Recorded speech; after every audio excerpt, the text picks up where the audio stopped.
वज़ीफ़ो ॿुध ॿुधाए राग हुजे कर राग रे अलफ गे खुदा पाणा पटेव राग विझी यार हे तटायो ज़ुल्म कयो एडो आवाज पतो अचे किथां फ्रेम चेंज कर पा क्यों हाणे वज़ीफ़ो यादि कर हा ॿुधाए हाणे तव्हां माठड़ी कजो हा ज़ेत राग राग छा थियो रे हा अलफ गे 15 चाहिए गे ॻऊं गे गम हाणे ॻाल्हि ॿुध आख़िरी लफ़्ज़ छा आयो राग जो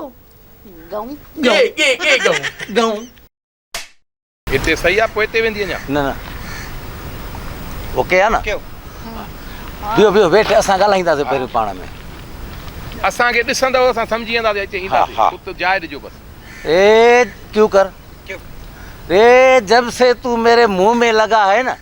उस दिन से आने जाने वालों ने ये रास्ता ही छोड़ दिया है तुझसे पहले जो कांस्टेबल था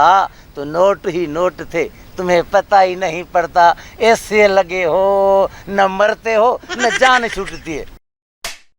अच्छा ये तो बताओ जी आज दिन तक कितने खतने किए हैं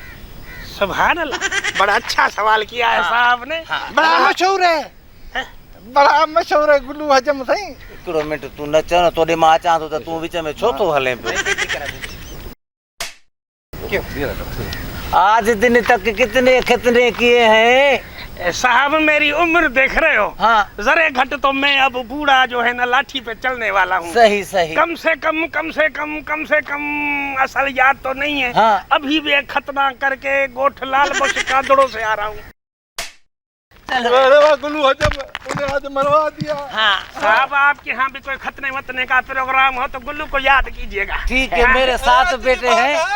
छड़ यार फ्रेम चेंज कर वो निकरी हो थले तो भला तुझे छाए माना जो ओ सूतले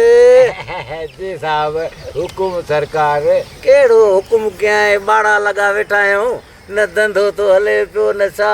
गर्मी अहिड़ा हाल करे सॼा आहिनि जो छा ॾसियां त ओ बीहो अरे यार तव्हांखे हाणे केरु चवे मां जॾहिं डायलॉग मिंट सवाद छॾियो पोइ असांखे। तव्हां अचो मां तव्हांखे ॾिसी पोइ हे ॾिसी चवंदो त ॿ ॿिला गिलियूं थो अचई पियो हा इहो तव्हांजो पंच आहे इहो पंच आहे बसि इन ते हलो शुरुआत में ही चो ना बिस्मिल्लाह क्यों कर ओ यार कहीं कहीं ॾींहुं निभागो ॾींहुं लॻी बि वेंदो आहे हिकिड़ो घर ॾाइण बि टारींदी आहे साहब साहब ॻाल्हि ॿुधो अलाह ॾे यार तव्हांखे केरु चए डायलॉग पूरो कयां त तव्हां अचो न तव्हां अॻ में भॻा था अचो न चओ न हिते चवई तो ॿ ॿिला गिलियूं थो अचे पोइ अचो